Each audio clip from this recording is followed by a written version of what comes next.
ഇവിടെ കിട്ടുന്ന മണ്ണുകളുടെ ഡീറ്റെയിൽസ് പറയാമോ ചോദിച്ചു കുറേ മെസ്സേജസ് എനിക്ക് വന്നായിരുന്നു. ആക്ച്വലി ഇവിടെ നമ്മളിപ്പോൾ സൂപ്പർ മാർക്കറ്റിൽ പോയാലും എല്ലാ സൂപ്പർ മാർക്കറ്റിലും എവിടെ പോയാലും എല്ലാ ടൈപ്പ് മണ്ണ് കിട്ടും. ഇപ്പോൾ സ്പ്രിംഗ് ടൈം ആയതുകൊണ്ട് അവൈലബിൾ ആണ്. ഗാർഡൻ സോയിൽ അല്ലെങ്കിൽ യൂണിവേഴ്സൽ സോയിൽ, ചകിരിച്ചോറ്, മണൽ, ഫെർട്ടിലൈസർ അങ്ങനെ എല്ലാം കിട്ടും കേട്ടോ. ഏത് വേണമെങ്കിലും നമുക്ക് എല്ലാം കൂടെ വാങ്ങിച്ച് മിക്സ് ചെയ്യുമോ, അല്ലെങ്കിൽ ചകിരിച്ചോറിൽ തന്നെ വെക്കുമോ, ഗാർഡൻ സോയിൽ തന്നെ വെക്കുമോ, എന്ത് വേണമെങ്കിലും ചെയ്യാം. ഇതിപ്പോൾ ചൈനീസ് ബുഷ് ഓറഞ്ച് ആണ് കേട്ടോ. ഞാനത് ലിഡിൽ നിന്ന് ഡയറക്റ്റ് വാങ്ങിയതാണ്. പിന്നെ ഒരു ഓറഞ്ചാണ്, ഇതും ലിഡിൽ നിന്ന് തന്നെ വാങ്ങിയതാണ്.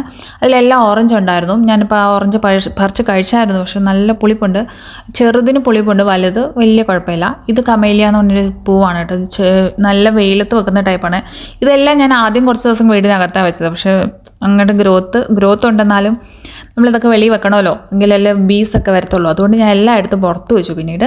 അപ്പോൾ പിന്നെ ഞാൻ എൻ്റെ ചീരയും മല്ലിയിലയും എല്ലാം നട്ട് കുറച്ചൊക്കെ കിളുത്തു. എല്ലാം ഒന്നും കിളുത്തിട്ടില്ല. മല്ലിയിലയും ബീൻസൊക്കെ കിളുത്തു. പക്ഷേ തക്കാളിയും നമ്മുടെ സാലഡ് വെള്ളരിയും കിളുത്തിട്ടില്ല.